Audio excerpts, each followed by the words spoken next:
Bod yn bêl-droedwr proffesiynol oedd ymreiddwyd i ers i fi allu cerdded.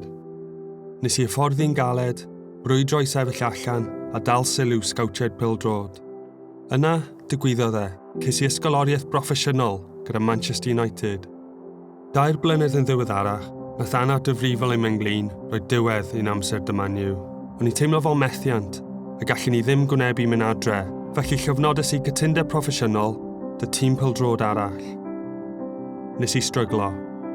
O'n i'n 20 mlwydd oed, yn bell o adre ac yn unig. O'n i wedi fynafu'n gorfforol ac yn feddyliol. Rhodd y doctor fi ar feddygyniaeth ar gyfer iselder, ond o'n nhw ddim i fi. O'n i am ffeindio ffordd i wella fy hun.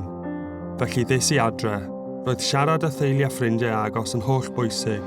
Helpodd fi i ddeall fy hun yn well, a gweld sut allan i wella'n hun o'r tu fewn allan. Heddiw, mae gen i rwtîn lles dyddiol sy'n cefnogi fy iechyd meddwl. Bywyd sy'n gweithio i fi, a dwi'n teimlo'n dda. Mae'n amser i ni siarad am iechyd meddwl dynion. Mae'n amser i newid Cymru.